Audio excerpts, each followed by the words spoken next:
Good afternoon, everyone.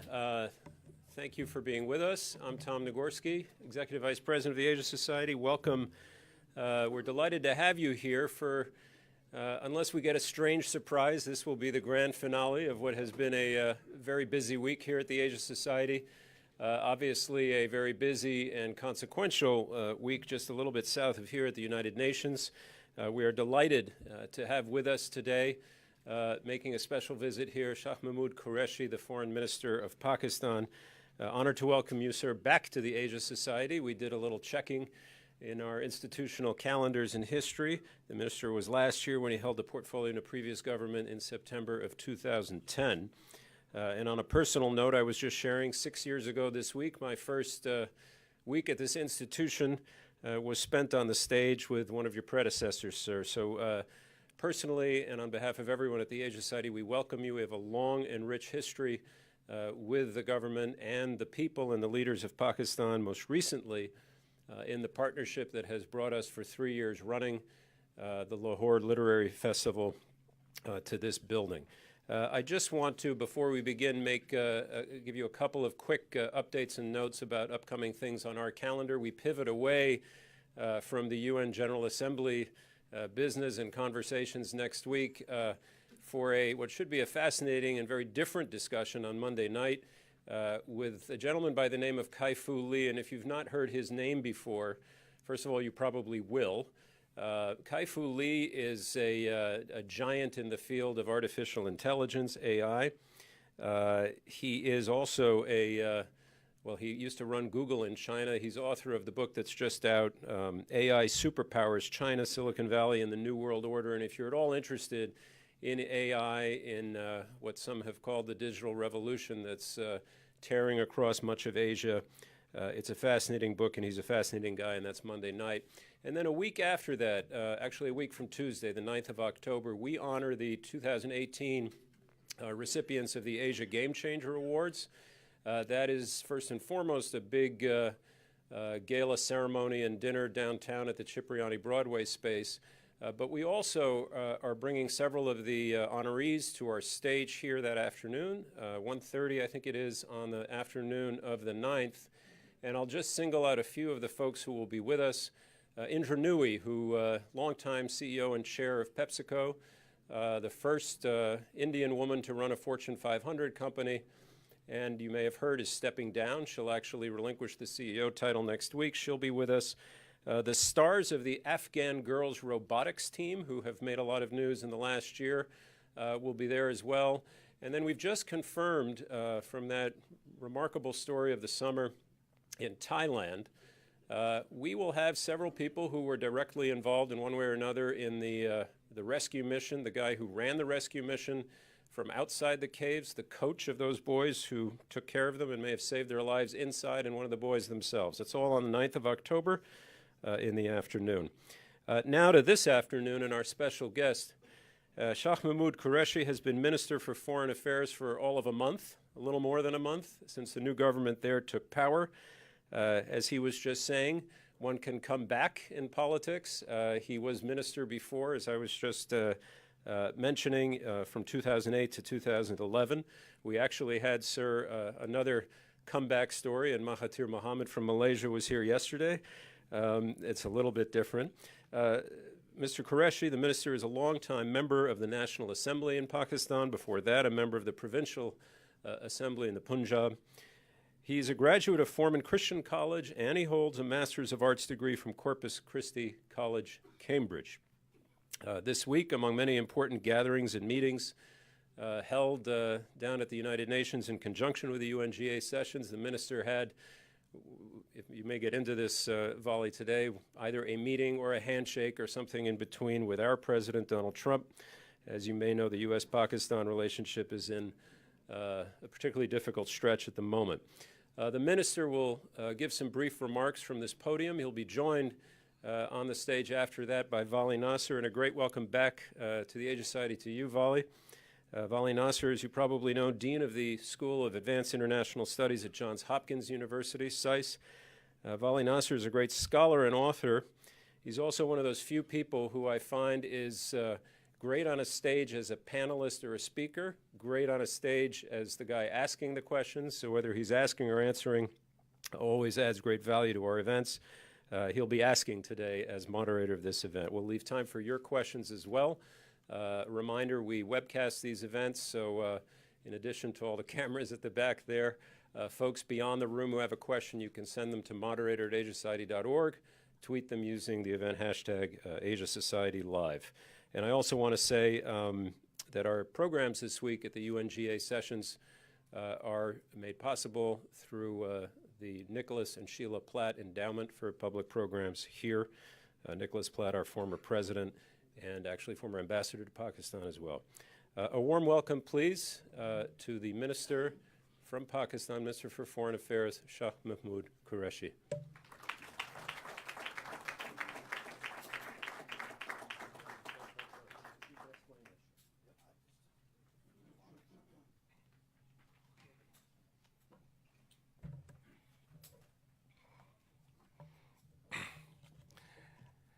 Good afternoon, ladies and gentlemen.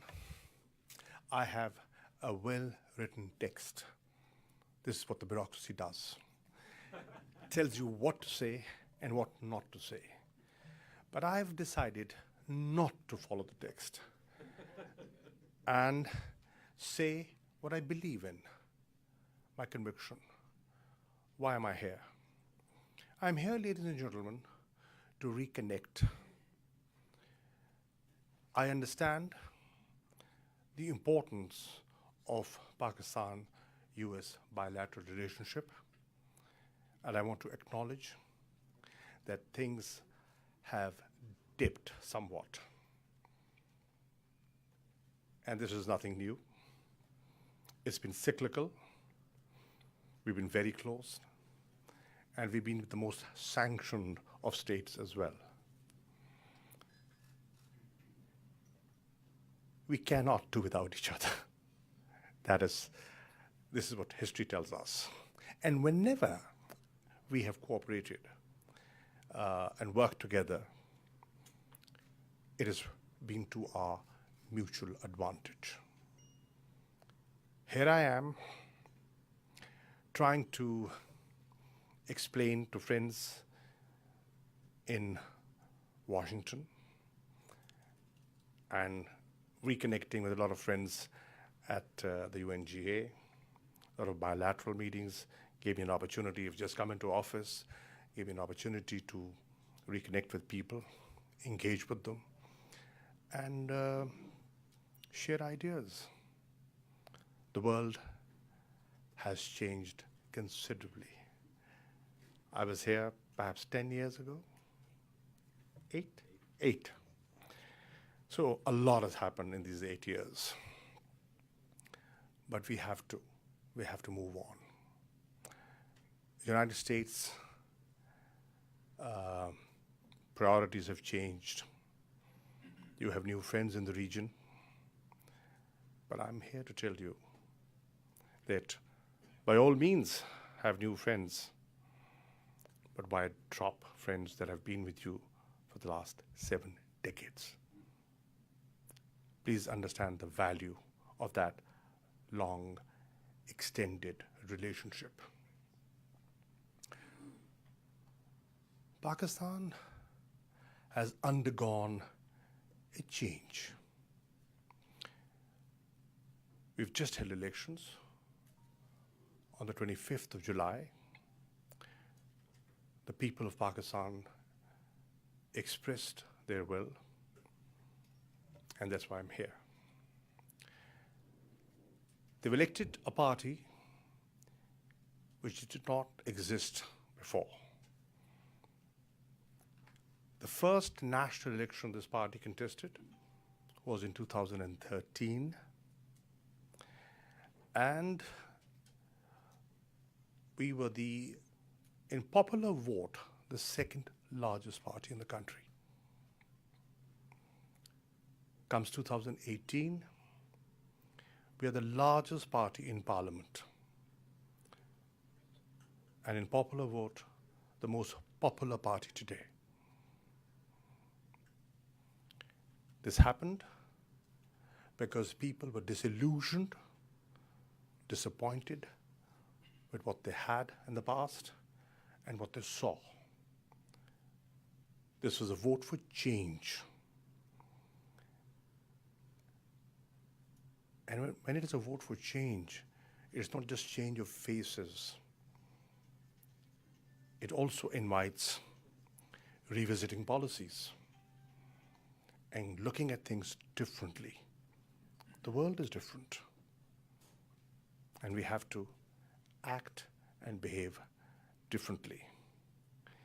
In the limited time that we had, I was asked, this can go on for 35 minutes.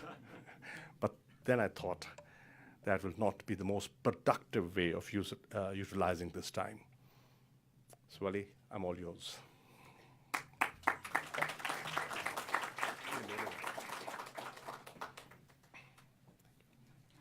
You want me this? You're sitting here.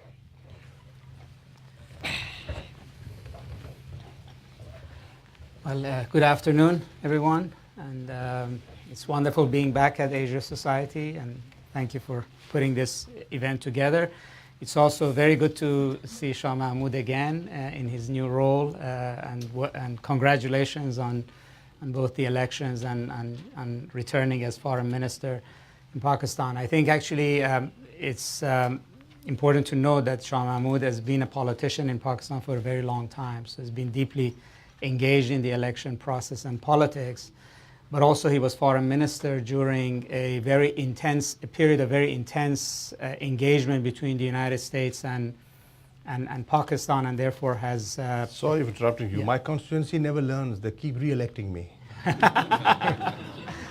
Well, I actually think it's good for the relationship and for the United States to have you as an interlocutor at this point in time, because you come to the job with enormous amount of experience, and you've seen the relationship on its up and its down, and during a very tough period early in the Obama administration, when Afghanistan and Pakistan was a top priority for U.S. foreign policy.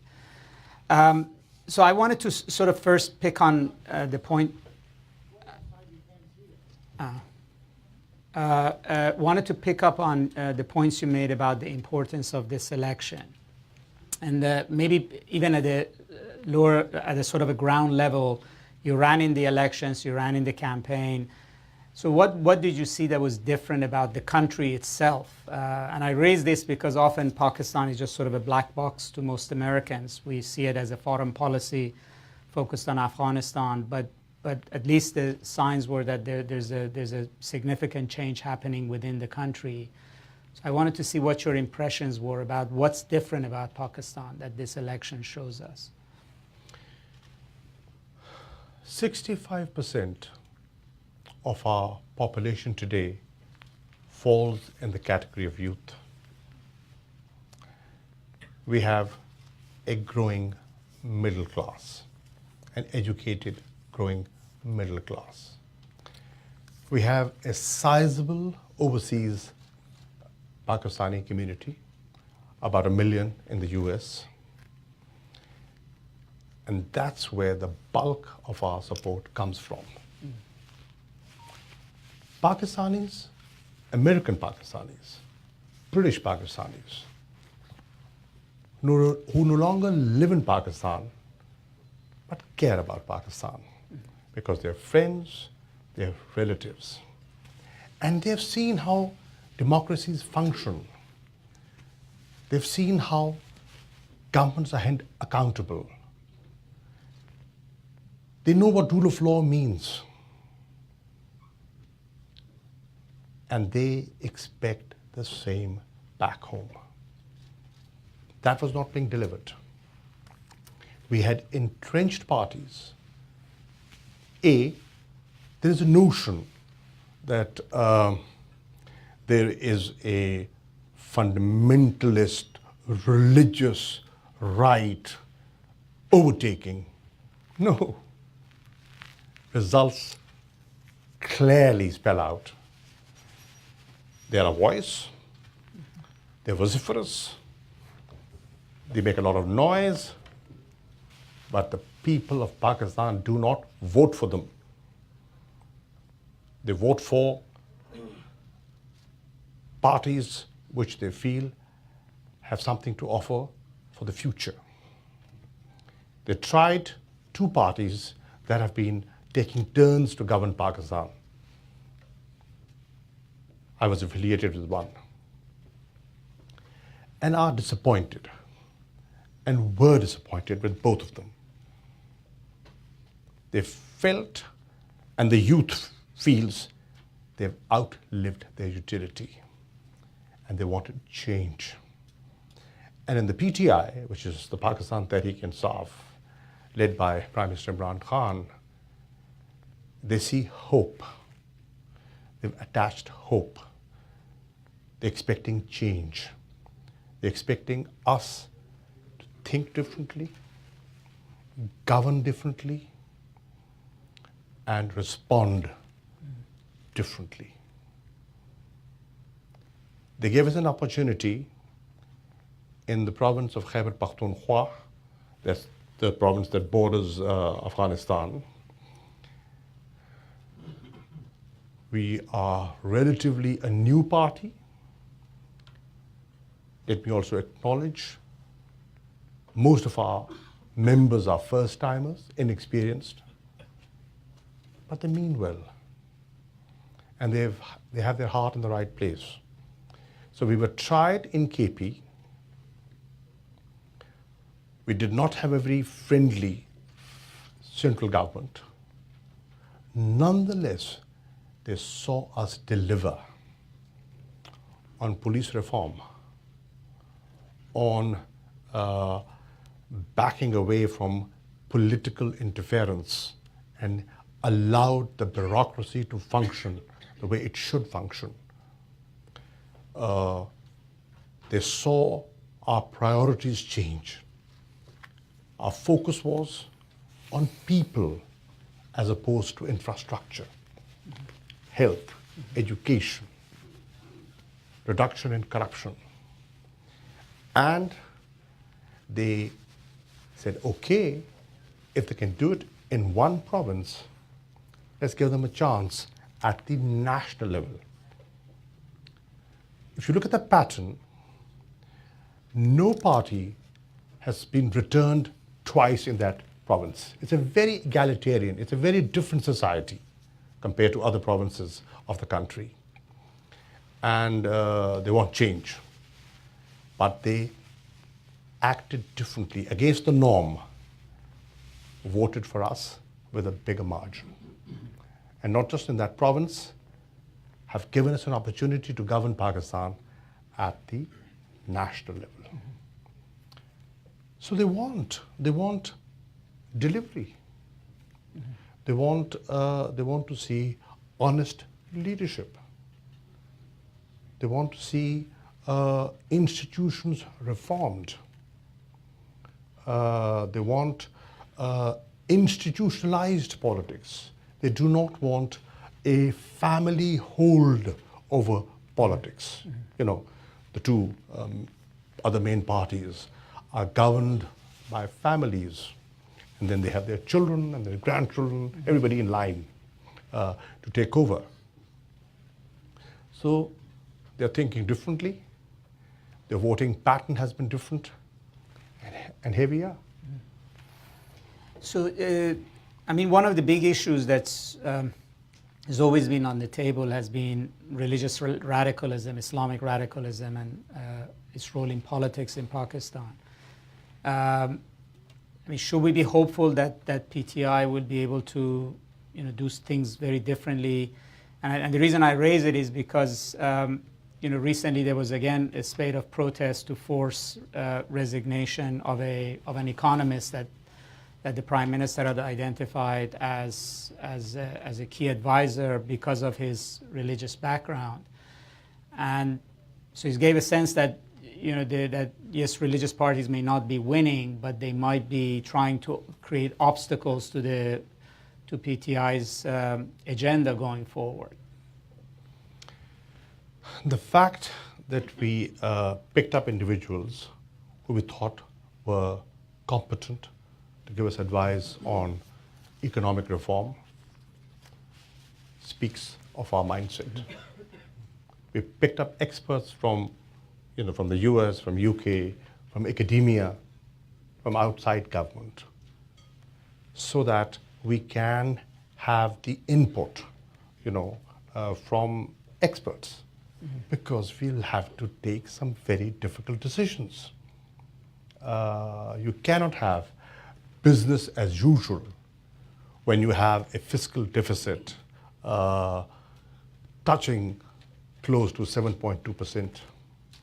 And the last government promised that this is the last time you'll see the face of IMF. And where are we heading? They thought all the macroeconomic indicators had been fixed. Nothing has been fixed. In fact, things have gone down. We have a historic trade deficit.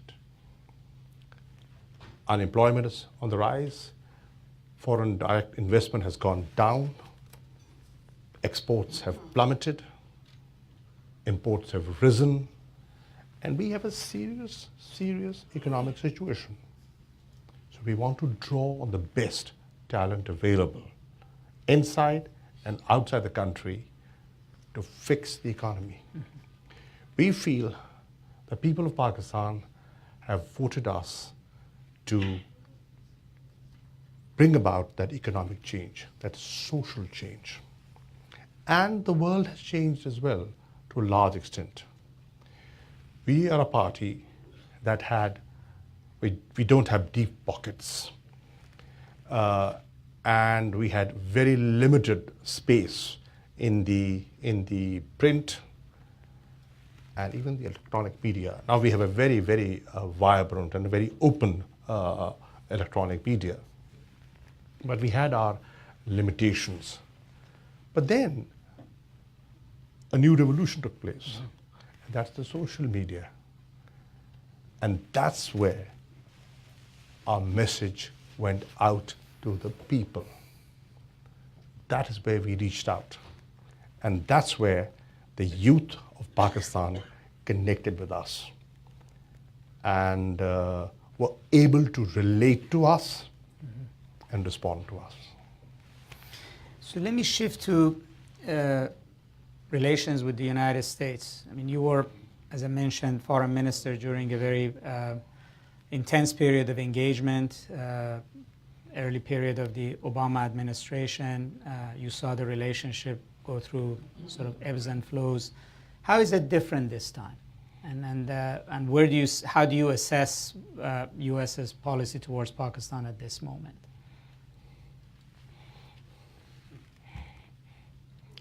Difficult question. I didn't intend it to be, but the issues are the same. I mean, the focus remains the same. United States is in the middle of perhaps the longest war they've been in. 17 years in Afghanistan. I remember when I was here under a different administration, Pakistan was then perhaps the darling of the West.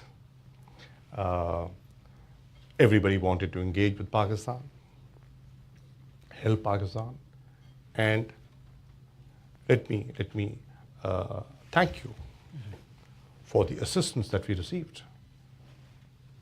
Let me thank you for the training and the equipment that we received for dealing with sort of terrorism.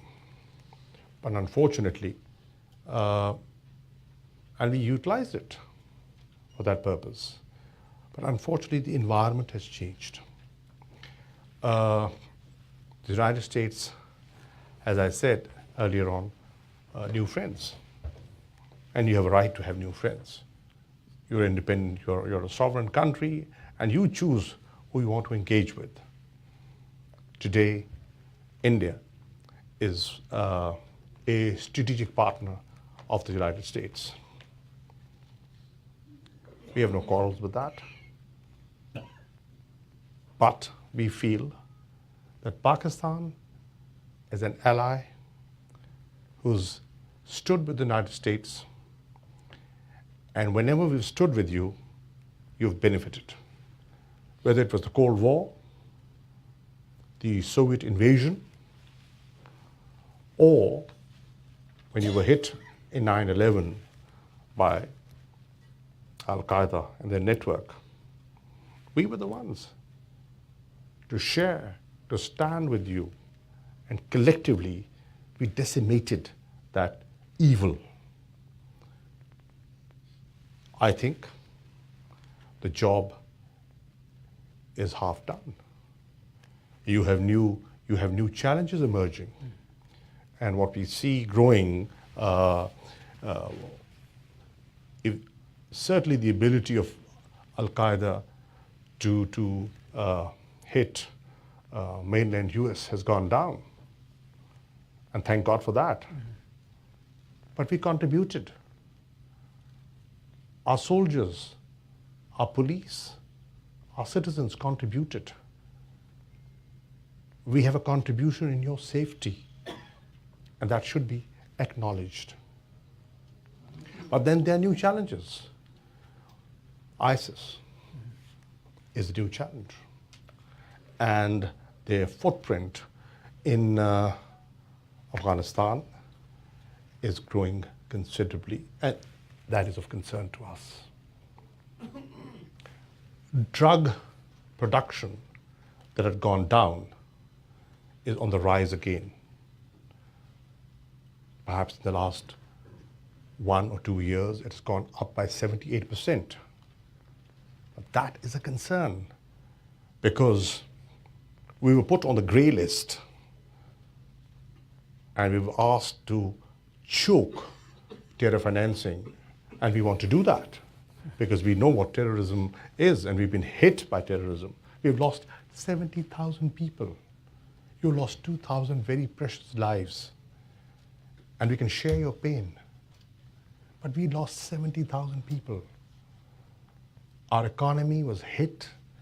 We're not even clear on the figures, but it's over perhaps $125 billion. The loss of infrastructure and the lost economic opportunities. So these are the new challenges. We need a new understanding. I'm here to reconnect and tell this administration. We had a meeting. Secretary Pompeo stopped in Islamabad. He was on his way to Delhi for a 2+2 meeting, but he so chose to come to Pakistan, and I appreciate that. We had a good exchange. He met the civil and the military leadership, and we met collectively. And I'm sure that he's come back with a very clear understanding that today most and all institutions in Pakistan are on the same page. The civil and the military leadership is one, because the interest of Pakistan is one. And we know what the challenge is. And we know the only way we can overcome this challenge is that we're on the same page. And thank God we're on the same page. So the administration has also now appointed a new special envoy to Afghanistan, Ambassador Zalmay Khalilzad. And I was actually listening to an interview he did on National Public Radio this morning. Was he calm? He was very calm, and the only specific thing he said about Pakistan is that he hopes Pakistan has turned a new page. But I think more sort of to where does this put U.S. and Pakistan? I mean, he specified that his mandate is very narrow, much narrower than, say, Richard Holbrooke and his successors was, which is singularly to negotiate or facilitate a reconciliation negotiation between the Taliban and the Afghan government. Which sort of begs the question as to what is it that the U.S. is specifically asking Pakistan? Is it now counterterrorism, or is it supporting the peace talks? Is it supporting the U.S. leaving Afghanistan? And the counterterrorism one is the old story, but these two other ones are new asks of Pakistan, of helping the U.S. get out of Afghanistan. And I don't know whether that's to Pakistan's, what does Pakistan sort of think about U.S. staying or leaving? And secondly, for Pakistan to actively support a peace process in Afghanistan. I'm glad Zal qualified his role. His role is no longer AFPAC. No. His role is Afghanistan. Focus on Afghanistan. I met him yesterday. Zal has a history. Of course. He's well known in Pakistan. And I suggested to him as a friend that he has to be sensitive to the statements that he's made in the past, because he has a different role to play. His role is of engagement. His role is of a bridge builder. And if one side that you expect to facilitate and help is wary of your position, then his role becomes difficult. I'm sure he's cognizant of that. I'm sure he's sensitive to that. And I'm sure if he wants to deliver, which he has to, then he has to be more sensitive to the concerns that Pakistan has often expressed. But then, let's not look backwards. Let's look ahead. And let's see. He is the envoy, and we have to deal with him. And we'll try and deal in an honest way. My approach, Wali, is going to be honest. It's going to be candid. I'm going to tell my friends in the US, the Secretary, that this is what we can and this is what we cannot do. Disappointments come in when we make promises that we cannot deliver on. So we have to be careful on what we commit to, and when we commit to something, we should honor it. But what the US has to realize is that they have to understand the new evolution and the new thought process in the country. Today, as never before, there's more consensus in what direction we have to go. Today, people of Pakistan are clear that extremism has to be reversed. Militancy is not what we need. And terrorism has hit us more than anyone else. And that is why the operations that you've seen undertaken by the armed forces of Pakistan in the tribal belt, in the areas bordering Afghanistan, have been extremely successful. They have been successful because the people were supporting. Today, the nation is behind what they're doing. And this happened when people realized that this element started killing innocent children, maiming them, destroying our economy and our image. That's not the image of Islam that we project or we believe in. You know where I'm coming from.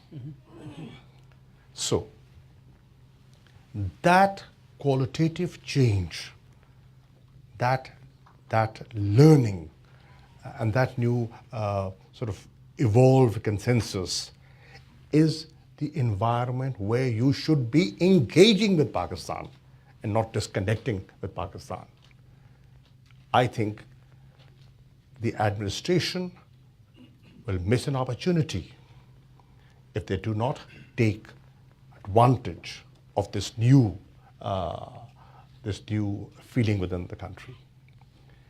We want to spend time on issues of concern to us. We want peace in the region.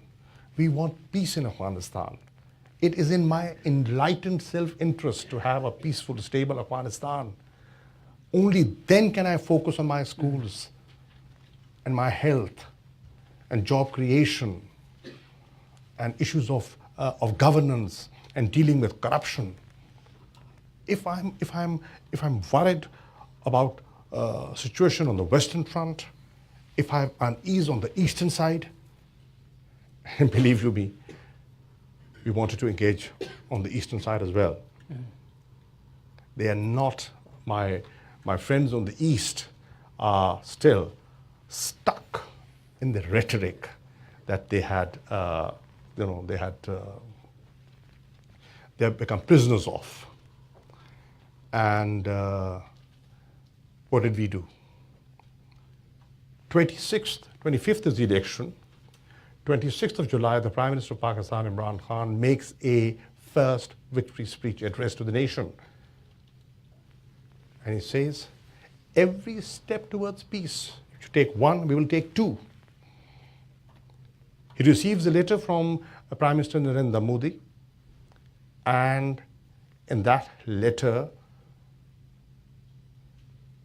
it says we have to go into constructive engagement. What is constructive engagement? You have to sit and talk. That is constructive engagement. And what did we do? We responded, and we responded positively.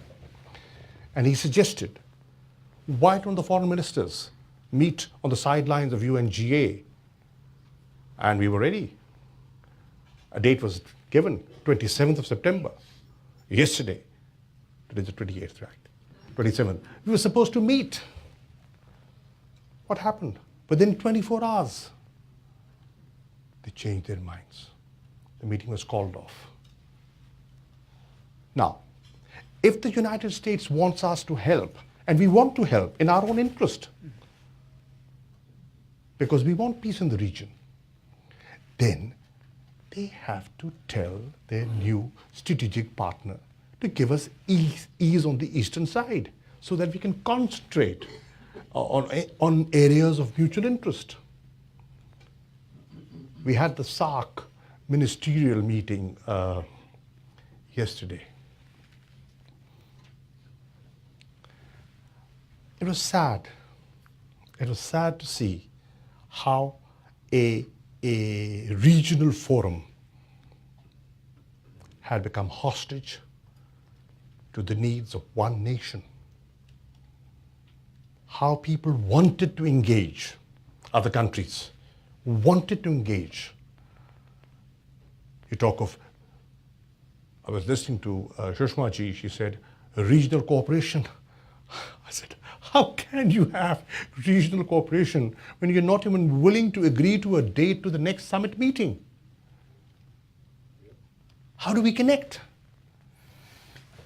So, I mean, one of the, at least everybody was hopeful that in both countries now you have prime ministers that are popular and have been elected with a strong mandate. So it's actually perhaps disheartening to think that things are hitting an obstacle. But do you think that, I mean, it's an election year in India. Do you think that we have to wait until May for the election to pass in India before there can be constructive engagement? Well, we've never shied away. Unfortunately, the dialogue process has been suspended for the last 3 years. Whenever there's forward movement, there's some pretext that comes in the way. We are ready. We are not asking for it, but the message is loud and clear. Whenever you're ready, Pakistan will never shy away because we want to move on. We want the region to develop. We want the region to prosper. We have millions of people. One of the priorities of Imran Khan's government is lifting people out of poverty. And one of the things when we were meeting, when he was meeting the Chinese foreign minister, he said, one thing I admire of the Chinese leadership is the way you lifted millions out of poverty. We want to do that.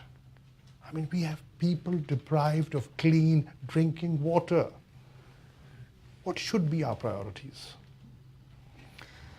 So last time when we were engaged in Afghanistan, in Pakistan-U.S. relations, at least it was very clear to me there was, just essentially two powers in this conversation. It was Pakistan and it was the United States, and the U.S. was the main, if you would, outside actor in that arena. Since then, things have changed. There is China with a massive investment in Pakistan, CPAC. There is at least a sense of the different alignment in this region between Iran, Turkey, Russia, and perhaps China. And I know you recently met with your Turkish counterpart as well. And I'm wondering whether this makes any difference. I mean, the fact that the Russians are much more engaged in Afghanistan along with Iran, that there is a sort of a Turkish-Iranian-Russian axis that is obviously operating in the Middle East, that now China is a much bigger actor, at least economically, in Pakistan. And everybody is obviously gradually trying to get their head around what the One Belt, One Road that China has embarked on means for the geostrategy of the region. And I'm wondering whether you think that this is going to change the way we ought to be thinking in the United States about South Asia, about Afghanistan, about these conflicts. Let's try and distinguish the two. Middle East is certainly more complicated. And there are different powers have different views. Within the Muslim world, there are different views. And you've you've taken a few names that you've touched on that. But on Afghanistan, I think there's an opportunity. There is a real opportunity. The Chinese interests are no different from the U.S. interests. They can be on the same page easily, and they've just had a trilateral in Beijing, and we might be having another one in December in Kabul. They want to help promote peace and stability. They are willing to help improve our understanding with Afghanistan. And the fact that I chose the first country to visit was Afghanistan, because I, as Foreign Minister, understood it is critically important to have a good relationship with Afghanistan. We've had ups and downs, but we have to coexist. We are neighbors, and our their trade goes through Pakistan. If there's peace, if there's reconstruction in Afghanistan, we benefit. So that's the message that I sent across. But as you said, there are more players. It's not just Afghanistan, Pakistan, and the US. Obviously, there are other neighbors, there are other players that are equally important, and they have gained influence over the years.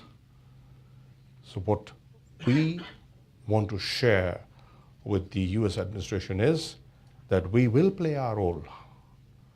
We will play a constructive, engaging role, but it's a shared responsibility. You cannot hold Pakistan accountable for every failure that that comes your way. You have to look at things. You have to look at things within Afghanistan, and you have to look at things in the region. What are others thinking? What are their priorities? What are their objectives? So at times it's very easy to pass the buck.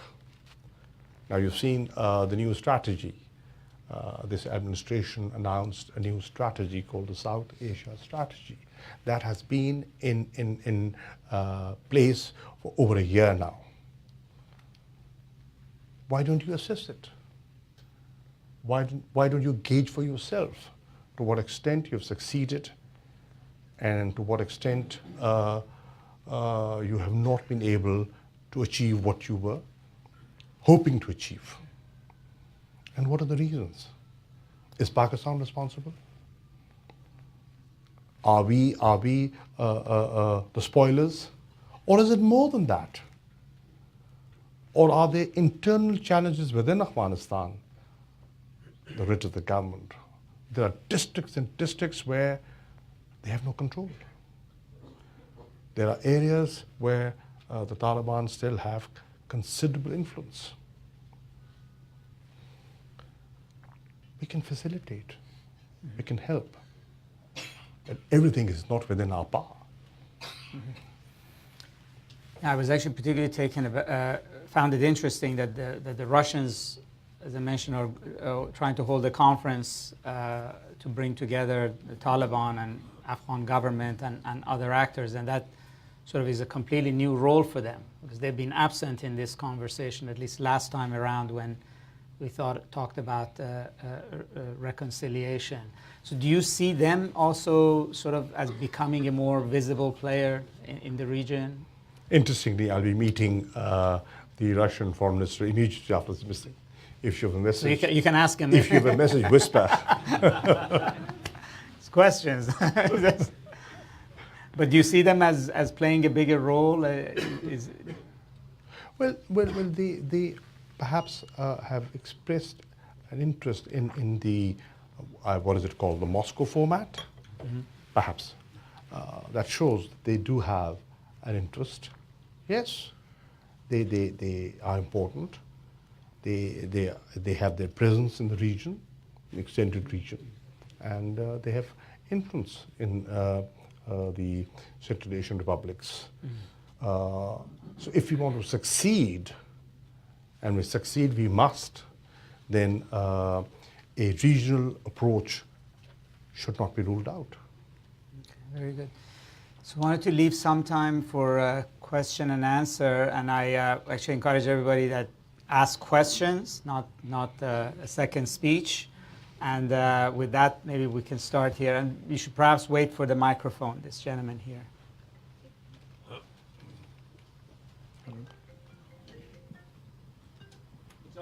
It's on.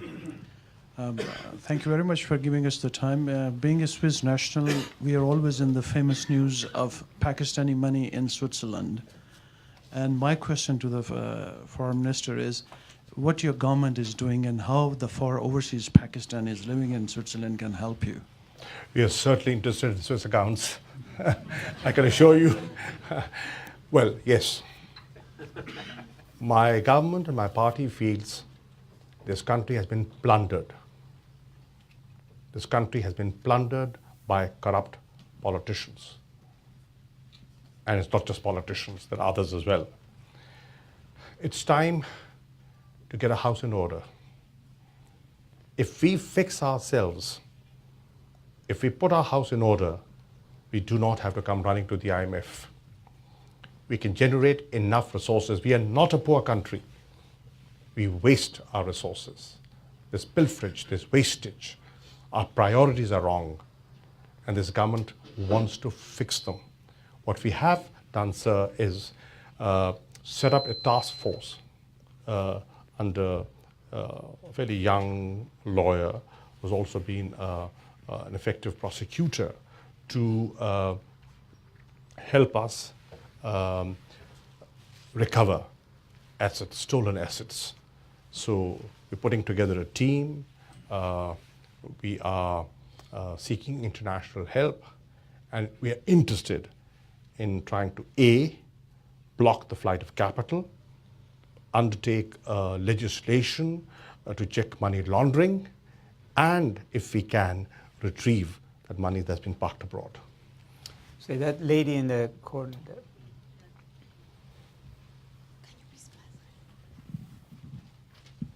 Assalamu alaikum, Shah Mahmood. Shazia Rafi, President of Air Quality Asia. So coming to the question that Bali was asking about regional cooperation, clearly the avenue through the heads of government and the foreign policy are somewhat blocked. But the area of environmental policy might be a way in for dialogue. Of the 20 most polluted cities in the world by air pollution, 17 are between India and Pakistan, 14 in India, 3 in Pakistan. And WHO is going to be holding its first air pollution meeting in Geneva at the end of October. It might be an opportunity, since ministers on environment and health could be attending, to begin to open a dialogue. Would your government be open to that? We've never shied away, Shazia, from any dialogue. And yes, pollution is a serious challenge. I mean, you visit the country, and I know you do. Come to Lahore in the winter, and you see the smog, and you see the air pollution. It's alarmingly high. For the first time, Imran Khan and his government is waking up and is jolting the nation. There is a thing called environment, and we've got to have environmental friendly policies. And today we have in place an advisor to the Prime Minister, Amin Aslam, who is looking after this area. We undertook a campaign in the KP province of planting trees. It had international recognition, and we want to replicate that successful model all over the country. We want to plant 10 billion trees over the next 5 years. So what we are doing is, we've just had a meeting of the Council of Common Interest, which is a constitutional body, where we've invited all the provinces, Sindh and Baluchistan, Punjab, KP. And one of the agenda items, you would be surprised, was how to clean our cities, how to lift garbage, how to just, deal with solid waste and start a campaign. So yes, this government is conscious of the fact that environment matters. It has a direct impact on lives, and we want to move ahead, and we are ready for a dialogue on such issues. So we have a question on Twitter. It's by an Imran, who says, will the foreign minister be meeting Pakistani American community while he's here? I did. I met some in Washington the day I arrived. They were about, Narjas is sitting there, she organized it. There were about 140 of them who were there, and thank you for coming. And I want to meet more of them, because American Pakistanis are very valuable. They can give us rich input in intellectual input, and they support us.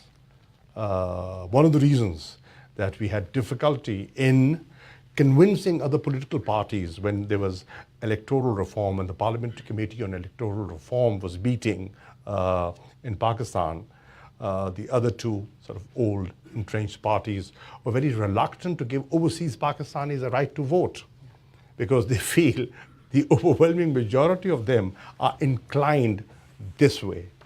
But we've succeeded, and now the Supreme Court has given them the right to vote, and hopefully they will have, by this right to vote, they will have a stake in the country, and they will be able to influence not just policy, future governments of Pakistan.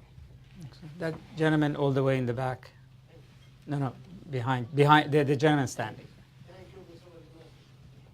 This is Azim Mian from GeoTV and Young Group.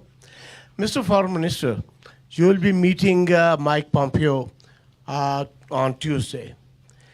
Apart from Afghanistan, what are the other, diverse issues pending between Pakistan and America which has strained the relationship? And are you concerned with the security alliances and arrangements out of this 2+2 dialogue in New Delhi? How Pakistan, because in the past, India has been expressing the same kind of security concerns against Pakistan whenever Pakistan signed any agreement. So do you see any kind of security concern out of that dialogue? Thank you. Azim Mia, to begin with, I know my limitations, and I've got to have a realistic agenda. Obviously, I think besides Afghanistan, what is important is US-Pakistan relations. We have been, for the last now over a decade, connecting through Afghanistan. We are looking at things through the prism of Afghanistan, and we have a bilateral relationship. And that bilateral relationship should be developed further, in my view. Yes, I understand, and I said it the other day, that I have learned, or I'm beginning to learn, that the road to Washington is via Kabul. Is this gentleman here in the front? Mr. Minister, this is Zaid Malik from Islamabad, the editor of the Daily Metro Watch. As you mentioned in your speech that USA has changed or have new friends in the region, you are looking for this also to have new friends, or you still hope that USA will be your friend anymore? Number two, we have noticed whenever there is a non-democratic governments in Pakistan, USA-Pakistan relations are much better. What's the reason behind? There is a problem with democracy or the Democrats? I just talked about very good relations. Now, the first question was their relationships. They're sovereign countries. They have a right to have relationships. They have a right to have their priorities. And what I want to put in effort and convey is, by all means, but why lose old friends? Have new ones. Why lose old friends? That's one. And we have to see how to manage our relationship. It's management as well. But who knows? We could be in sync. We could have a convergence on a number of issues. And we might not see eye to eye on a number of issues. That is possible. So we have to manage. This relationship, and we have to manage expectations as well. And your second question was that they are supportive of military governments and they're not supportive of democratic governments. But the beauty is that the things have changed in Pakistan. Today, look at the statements of General Bajwa. He's supportive of a democratic order. There is a consensus within Pakistan that democracy and only democracy is the way forward. So that young man all the way in the corner.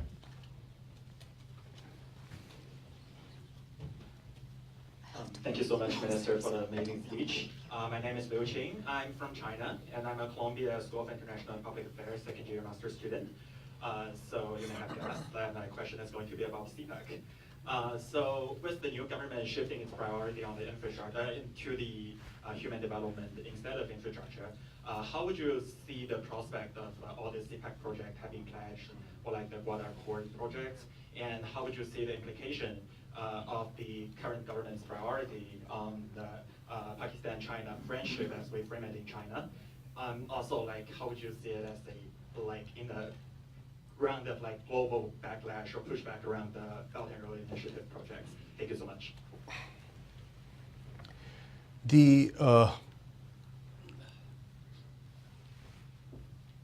Pakistan-China Economic Corridor is a flagship project of the BRI initiative. We feel that it is a project when implemented in totality will bring a lot of economic dividend, not just to Pakistan, not just to China, but to the entire region. So everybody stands to benefit from this project. This government accepts and continues with the same policy. There is a national consensus. We had a debate. We had a huge debate when the project was being conceptualized, and today I'm happy to share with you there is a consensus in the country that this initiative is beneficial for all of us. So our priority will remain on completion of the ongoing projects, and we have started now talking about phase 2. And what is phase 2? As I said, there is a difference in approach in this government and the last government. The last government was focusing on infrastructure projects, and at times it makes sense. You've got to have infrastructure for economic development. But then there were projects, in our view, that could have had a different priority. For example, the Lahore Orange Line, the underground. It's good to have public transport. We all benefit. But in a country with different challenges, perhaps, in our view, it should have been a higher priority. It would have come later. But nonetheless, we will complete the ongoing projects, and we would want to shift the focus on livelihoods and on human development. And that's why we are talking about relocation of labor-intensive industry. We are talking of how can China help Pakistan increase its industrial production, how they can help us by transfer of technology, how they can help our per acre yields, productivity, how they can help us develop more skilled manpower, and so on and so forth. Gwadar and the ports and the rest come with it. So we've had good discussions, and it's a long gestation project. There is a consensus on it, and hopefully it'll be not just of mutual benefit, it will be of regional benefit. And we also are now inviting third parties to come and invest, come and see for themselves where the benefits lie, and come and invest in the project. The young man all the way back in the end. Hi, Bilal Lakhani from Express Tribune. China and America are vying for power and dominance and influence in our part of the world. You very cleverly sort of danced around and given enough love to both sides, but between the wife and the mistress, if the mistress forced you to choose, which way, according to sort of PTI's heart or the Pakistani government's heart, are we leaning more in terms of our long-term aligned interests between the US and China? Depends which day of the week are you talking about. You know, it could be Monday to Friday, and it could be weekends. So you can always choose between the wife and the mistress, depending on the day of the week. No, both are important. Both are important. And one understands there are issues. One understands there is a new feeling. I wouldn't call it containment. I don't know if that's the right word. But China has no issue in Pakistan having a good relationship with the US. And they've said so. They've spelled it out. They have no issue. They understand, they completely understand the history of our relationship, our needs, our present and future needs, and they are comfortable with it. So this young lady, it's going to be a difficult balance. so But, you know, it's always difficult to balance between a wife and a mistress. Hello, my name is Sarah Hussain. I don't know if this is working. Oh, it is. Okay. I'm Pakistani-American writer. I would like for you to talk a little bit about the human rights violations that are going on in Myanmar for the Rohingya community, as well as the Muslim community in China. I know that Pakistan is constantly speaking about how it's a victim, but I feel Pakistan is a very strong power in the world. I mean, one of its military is one of the strongest militaries in the world. You have you do arms trade with Myanmar. You go into Yemen, you go into Rwanda, and you have a really great relationship with China as well. So how can Pakistan? Into Yemen? We're How not in can Yemen. the Pakistani army? We're not in Yemen. They were. No, we are not. On behalf of the UN, you did No, go ma'am, we are into. not. Okay. We are not in Yemen. Okay. I just want to qualify. I want to Okay. just clarify. Okay. Thank you for that clarification. But yet you do have armed trades, with Myanmar as well. So and a very strong relationship with China. So what can Pakistan do positively, and use its power for these various communities around the world? Obviously, human rights violations should be of concern to any caring human being. And yesterday, despite some hesitation of the officers working with me here in the mission, I chose to meet a delegation of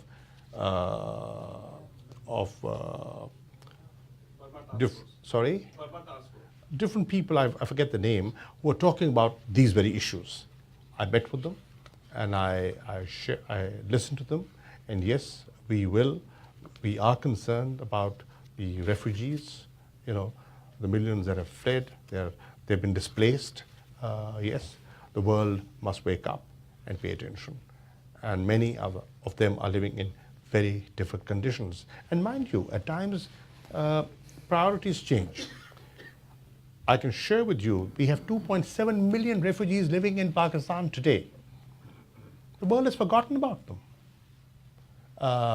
You've just seen an influx because of the situation in the Middle East and some of the migration, legal, illegal, that has taken place, and how that has impacted Western politics, European politics.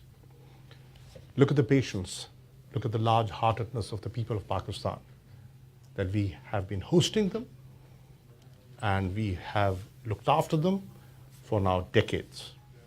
We are sympathetic. We want them to return with honor and dignity, but there are no abuses. They've been assimilated. They've been accommodated. okay, this gentleman here. My name is Wait, from wait. Overseas Pakistani Television Network. As you mentioned that the 1 million Pakistani, your source and resource. What is your expectation from Pakistani American to build a strong relation between USA and Pakistan? I think some of our American Pakistanis, they're Americans, but they have a Pakistani origin. They belong here, they live here, they love this country, they respect the laws here, and they'll continue. And the children will live here. They have no desire of coming back. But they care about Pakistan. My expectation from them is act as ambassadors. I understand the limitations. I understand the limitations of the Foreign Office and the reach of the Foreign Office. I think this community, American Pakistanis, who have connections, who have friends, and they contribute in different ways into American politics, should lobby for Pakistan Today I feel that we are misunderstood in the US Congress. We need more engagement with the US Congress. We need to talk more, we need to engage more, and they can be of great help in doing that. A gentleman in green. Sorry, Foreign Minister. Masood Haider from Dawn newspaper of Pakistan. Just want to know from you, what do you think is the reason for India to be so reluctant to talk to Pakistan, especially concerning the Kashmir issue and so forth? What is it that it will take for them to come and sit down on table with you, in your opinion? Is that possible? And will there be a plebiscite within a foreseeable future? Why are they reluctant? Simply, sir, politics, elections. The scare of their electorate. They have taken the pendulum. They swung the pendulum to such an extreme. And now they're finding it difficult to bring it back. And with the elections around the corner, they felt that it could boomerang. That's why they were shy. I was quite concerned when I saw the Minister for External Affairs. When I was in the room, she looked pale to me. She looked very worried. And I wish we could have smiled at each other. But I could see the immense strain. And when she left, he wasn't even willing to engage with the media. I had no problem. But I could see the pressure. I could see the political pressure on her. So politics, nothing else. Politics, domestic politics. So we made a promise to Shah Mahmood to have him out of here by 1:45. We definitely don't want to have Foreign Minister Lavrov waiting. Please join me in thanking the Foreign Minister for an excellent conversation. Thank you. Thank you. Excellent. Thank you. Thank you, buddy.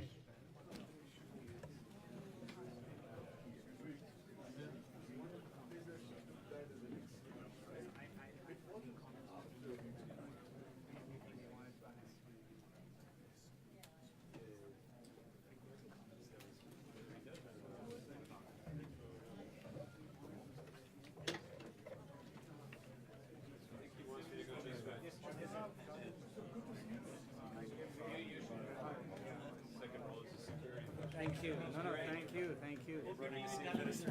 No, I'm not. I'm just